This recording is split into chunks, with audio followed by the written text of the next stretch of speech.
Hey, are you okay? Are you here alone? Every story is more than just words. It's a feeling, a truth, a hidden emotion.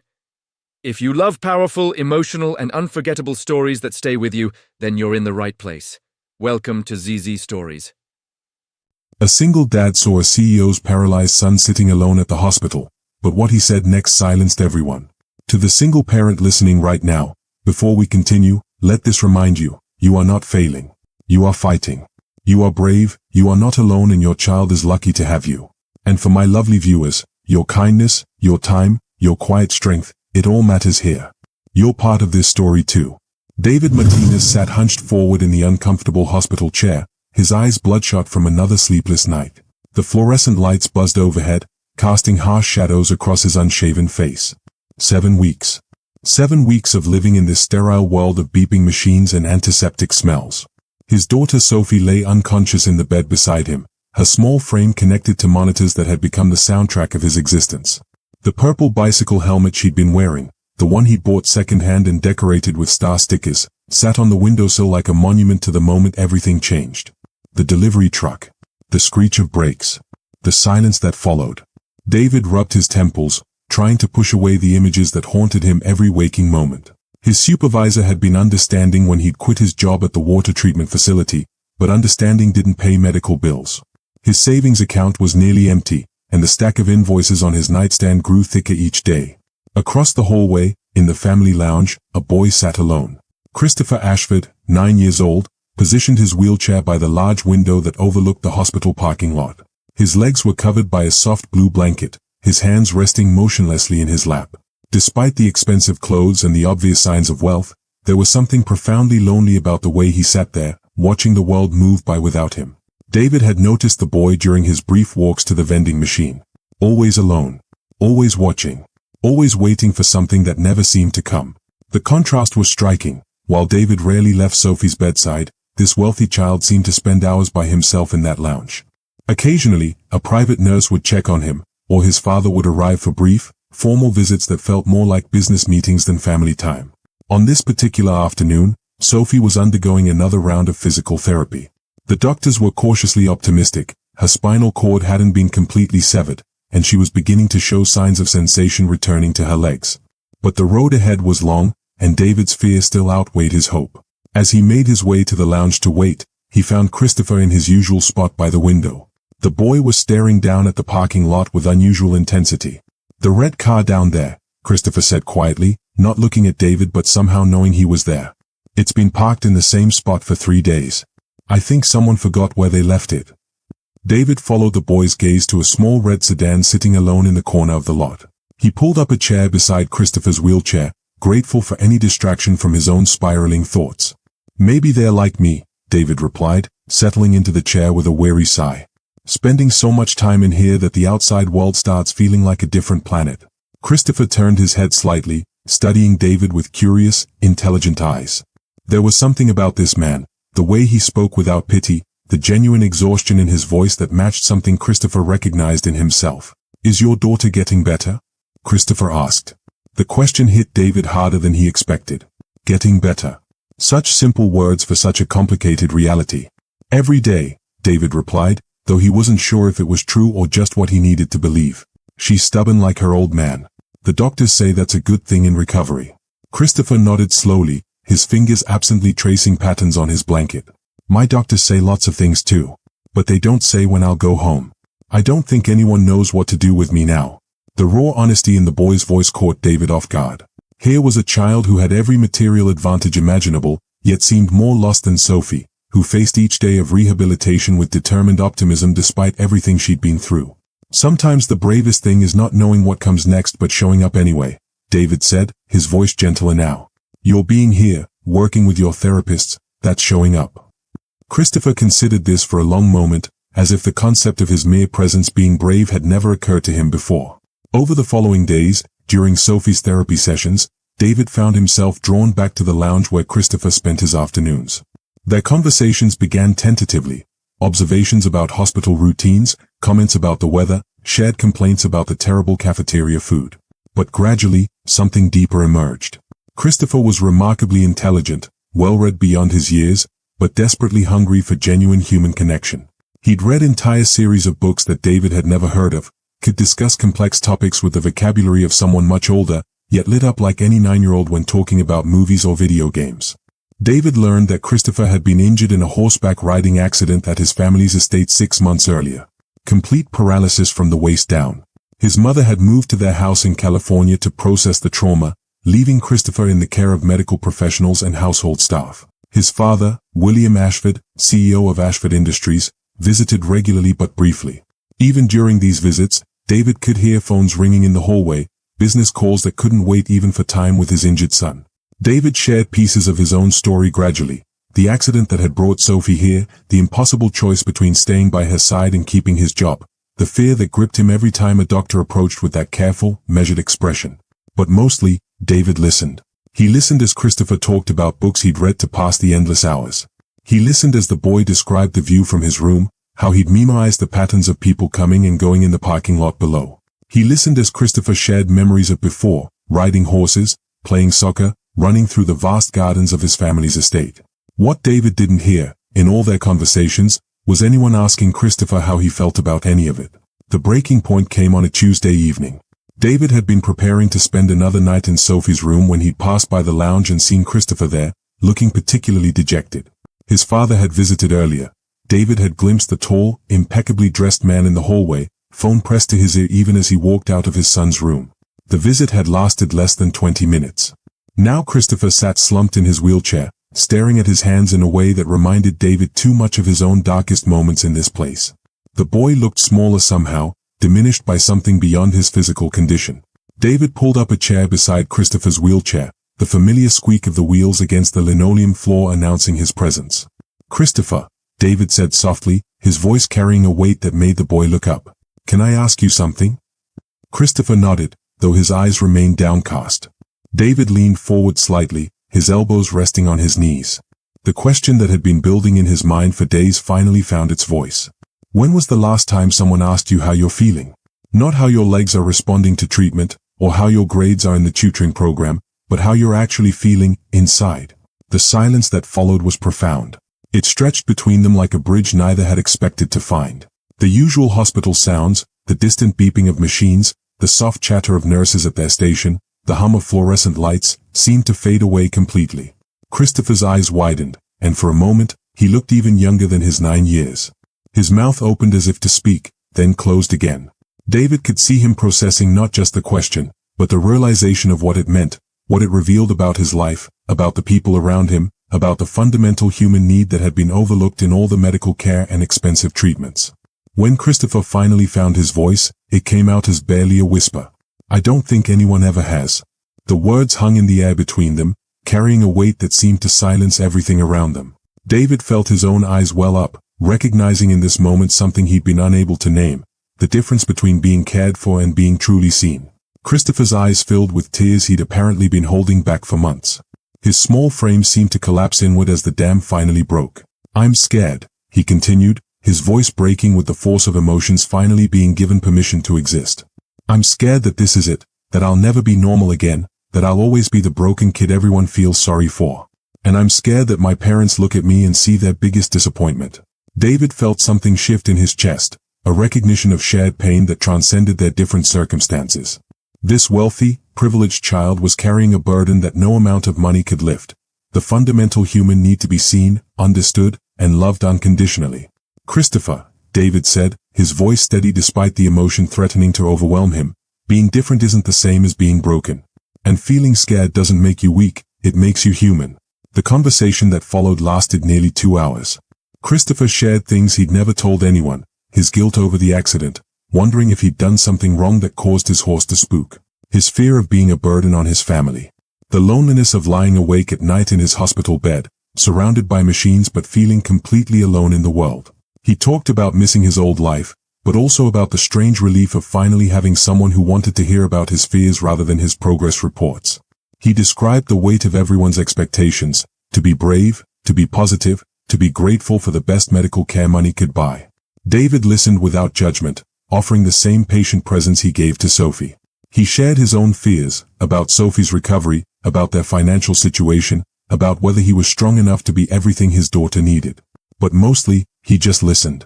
Really listened. Not to respond or to fix or to offer solutions, but to witness Christopher's pain and validate its reality. As the evening wore on, something remarkable happened. Christopher began to sit straighter in his wheelchair. His voice grew stronger, more animated. The boy who had seemed so diminished earlier began to emerge, intelligent, thoughtful, surprisingly wise for his age. If you've ever felt completely alone in a crowded room, if you've ever needed someone to simply ask how you're really feeling, then you understand the power of what happened in that hospital lounge. Sometimes the most profound healing doesn't come from medicine or procedures. It comes from one human being truly seeing another. That conversation opened floodgates for Christopher. Over the following days, he sought out David during Sophie's therapy sessions. He talked about his dreams, some now impossible, others taking new shape. He'd always loved reading, but now he wondered about writing stories of his own. He'd enjoyed sports, but learned about adaptive athletics and Paralympic competitions. David found himself looking forward to these conversations as much as Christopher did. In caring for this lonely boy, in simply listening to him and treating him as a whole person rather than a medical case, David discovered something unexpected, his own healing. The weight he'd been carrying, the exhaustion that had been consuming him, began to lift slightly. Not because his own problems had disappeared, but because he'd found purpose beyond his own pain.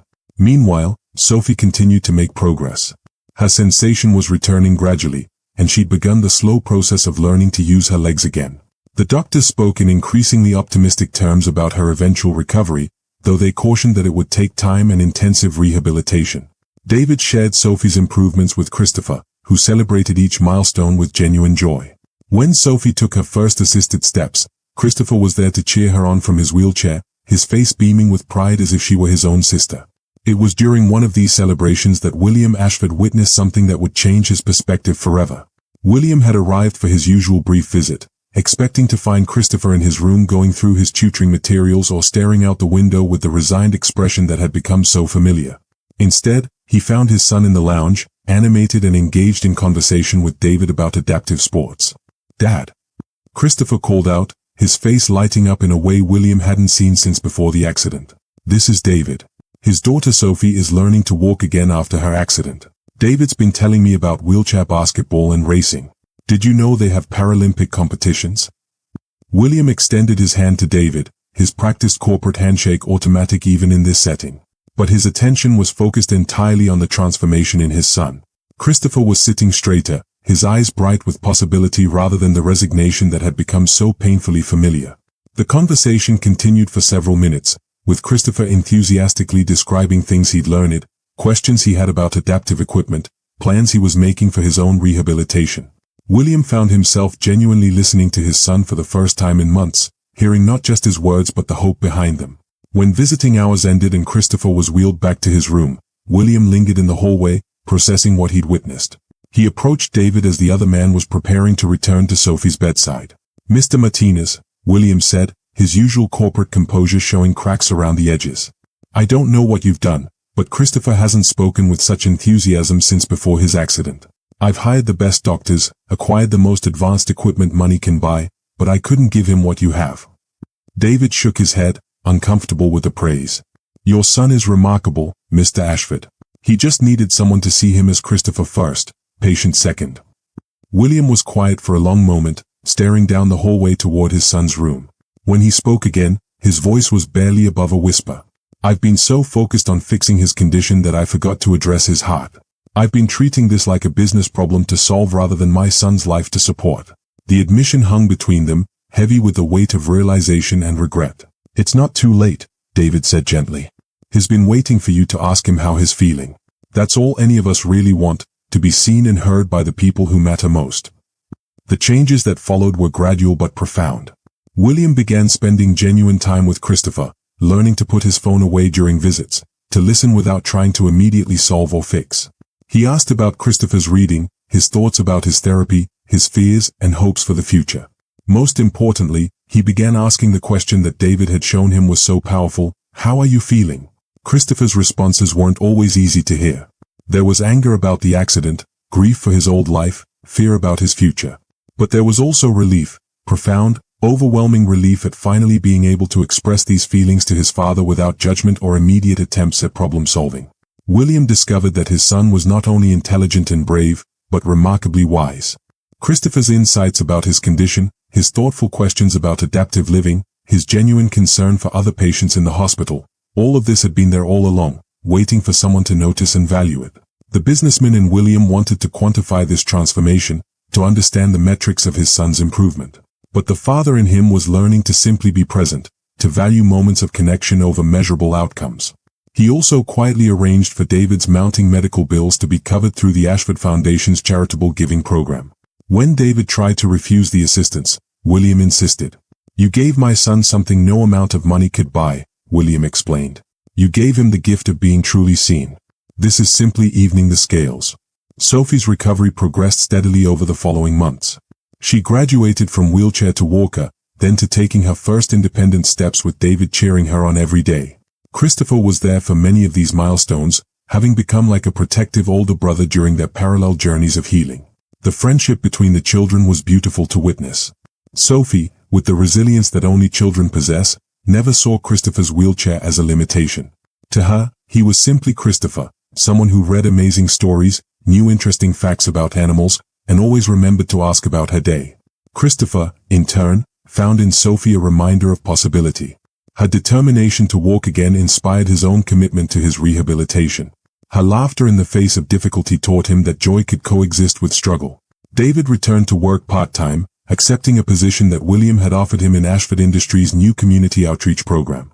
The initiative, inspired by their hospital meeting, focused on supporting families facing medical crises, providing not just financial assistance, but the kind of human connection that David had shown could be so healing. The irony wasn't lost on either man that David, who had lost his job to care for his daughter, now had work that was directly born from that experience of caring. 1 year later, David stood in the same hospital lounge where he'd first asked Christopher that life-changing question. He was visiting with Sophie, who was now walking with only a slight limp and had become a volunteer, reading to younger patients in the pediatric ward. Her experience had given her a unique ability to connect with children facing their own medical challenges. Christopher was there too, having started a peer support group for children with spinal injuries.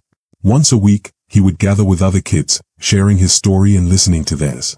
The lonely, isolated boy David had first encountered had become a source of hope and encouragement for others walking similar paths. "You know what I learned?" Christopher said to David as they watched Sophie animatedly reading to a group of children, her voice bringing characters to life with dramatic flair. "The most important question isn't will I get better? It's how can I help others while I'm getting stronger?" David smiled, remembering the scared, isolated boy he'd met in this same spot a year ago. Christopher had not only learned to navigate his physical challenges but had discovered a purpose that transcended his condition. "That's wisdom beyond your years," David replied. "I learned it from you," Christopher said, his voice carrying the quiet confidence that had replaced his earlier desperation. "You showed me that asking the right questions and really listening to the answers can change everything." The transformation hadn't been about miraculous medical recoveries or dramatic gestures. It had been about one person taking the time to truly see another, to ask a simple but profound question and then create space for the answer to be heard. David watched his daughter's animated storytelling, saw Christopher wheeling confidently between the young patients who looked up to him with admiration and hope, and felt something he hadn't experienced in that first terrible night in the hospital. A sense of completion. Not because their challenges had disappeared. Sophie would always carry the effects of her accident. Christopher would likely never walk again, and both families continued to navigate the ongoing realities of their situations. But because they had discovered something more powerful than physical healing, the understanding that wholeness comes not from the absence of struggle, but from the presence of connection. William had learned to be present with his son in ways that money couldn't buy. Christopher had found his voice and his purpose. Sophie had discovered strength she didn't know she possessed. And David had learned that sometimes the most profound impact comes not from having all the answers, but from asking the right questions. As they prepared to leave the hospital that day, Christopher made a point to visit some of the newer patients, introducing himself and asking the question that had changed his life, "How are you feeling?" David watched him navigate these conversations with the same patient presence he'd been shown, creating spaces for other children to be heard and seen. The ripple effect of that single moment of genuine human connection continued to expand, touching lives in ways they might never fully know. The question that had silenced everyone that day in the hospital hadn't been complicated or profound in its wording. Its power hadn't come from eloquence or expertise. It had been profound in its simplicity and sincerity, one human being genuinely wanting to know about another's inner experience and then creating space to truly listen to the answer. In a world that often moves too fast to truly see each other, where we ask "How are you?" as a greeting rather than a genuine inquiry, David's question had created a moment of stillness where real healing could begin. Sometimes the most powerful medicine isn't found in prescription bottles or surgical procedures. Sometimes it's found in the simple act of one person asking another, with complete sincerity, "How are you feeling?" And then having the patience and presence to truly hear the answer. That question, asked at the right moment by the right person in the right way, had silenced a hospital and changed multiple lives forever. It had reminded everyone present that healing begins not with fixing what's broken, but with acknowledging what's real. And in that acknowledgement, in that moment of being truly seen and heard, both the struggling single father and the lonely CEO's son had found something they didn't even know they were looking for, the understanding that we are not alone in our struggles, and that sometimes the most profound healing happens not through medicine, but through the simple power of human connection. If this story has touched your heart, if you've ever needed someone to ask you how you're really feeling, then you understand the magic that can happen when we slow down enough to truly see each other. Take a moment today to ask someone in your life that simple but powerful question. How are you feeling? Then give them the gift David gave Christopher, the space to answer honestly and the presence to truly listen. Friends, subscribe if you believe in the power of genuine human connection. And remember, sometimes the most important medicine is simply showing up for one another with open hearts and patient ears. In a world that often forgets to ask, be the person who remembers that everyone has a story, everyone has feelings, and everyone deserves to be truly seen and heard.